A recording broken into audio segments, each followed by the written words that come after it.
लगन इंसान में हो तो उससे 100 गुना काम करा लेती है और अपनी मेहनत और लगन के जरिए CIPCC 2016 मई में 32 रैंक हासिल करने वाले अनुज कुमार गुप्ता आज हमारे साथ हैं।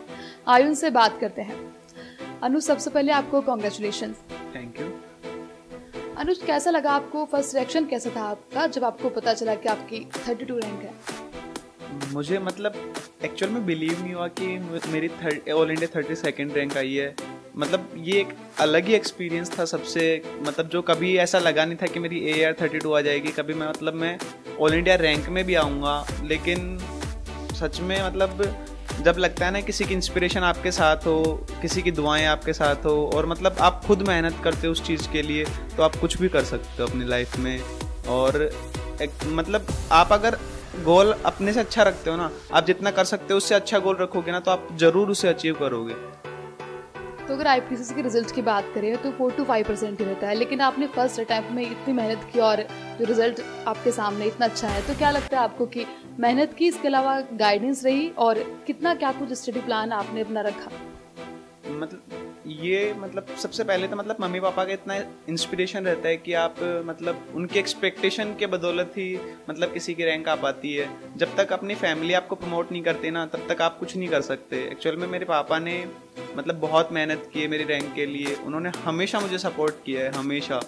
इसके अलावा कोचिंग इंस्टीट्यूट का भी बहुत उसमें कंट्रीब्यूशन रहता है। तो एक अच्छी अगर कोचिंग इंस्टीट्यूट से आप कोचिंग करते हो जहाँ के टीचर्स बहुत अच्छे हों, वहाँ के डायरेक्टर आपको मतलब पर्सनली उस चीज़ के लिए मोटिवेट करते हों, तो बहुत ही मतलब आप अच्छी रैंक ला सकते हो। इसके अलावा मेरे मामा जी के भी मई 2012 में AIR फर्स्ट थी, तो वो एक तरह से मेरे आइडियल बन गए थे कि ताकि मैं मतलब उनके जैसा बनूं या फिर उनकी जैसी कोई रैंक लाऊं।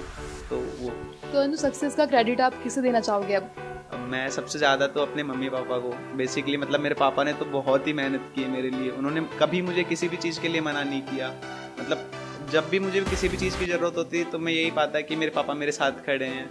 तो बेसिकली उनको फिर मतलब VSI कोचिंग इंस्टीट्यूट ने भी मतलब बहुत ही मेहनत की। अगर कभी मुझे ऐसा लगता कि मैं किसी भी चीज़ में डिप्रेस लग रहा हूँ तो RC शर्मा सर पर्सनली मैं उनसे बात कर लेता, तो वो मुझे बहुत ही मोटिवेट करते। RC शर्मा सर ने अकाउंट्स के पेपर के बाद भी मैं बहुत डिप्रेस हो गया था, तो उन्होंने मुझे पर्सनली कॉल किया। सर ने मुझे समझाया कि नहीं, बहुत अच्छे मार्क्स आएंगे तुम्हारे, तो उस वजह से मतलब।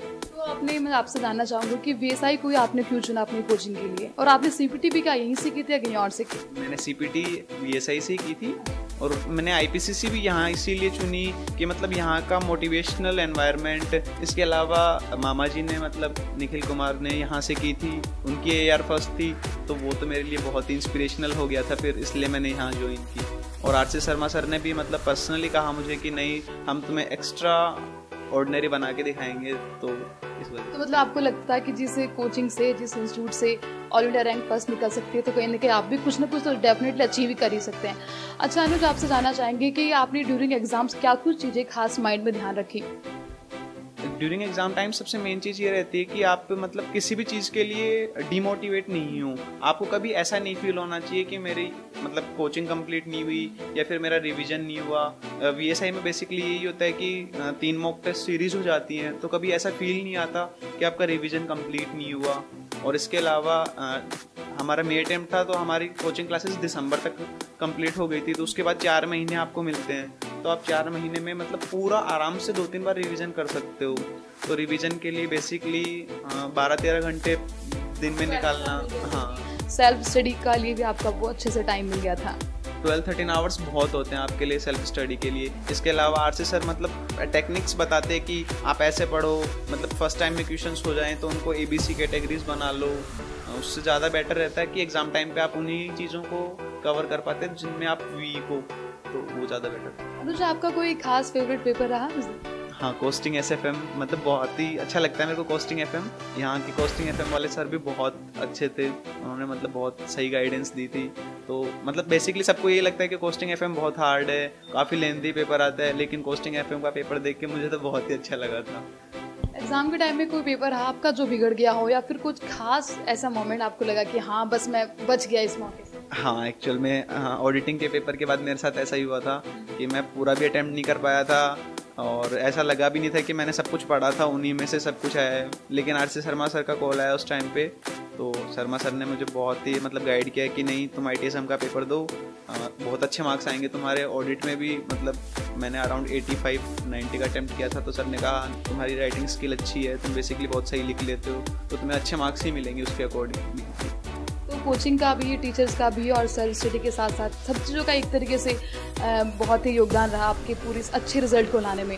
क्या कुछ लगता है आपको कि जो लोगों की अब जो एक्सपेक्टेशंस है वो और ज़्यादा बढ़ जाती है? डेफिनेटली 32nd रैंक आपकी रही है, तो अब क्या प्रेशर है या बूस्ट कर रही है वो सब चीज़ें आपको?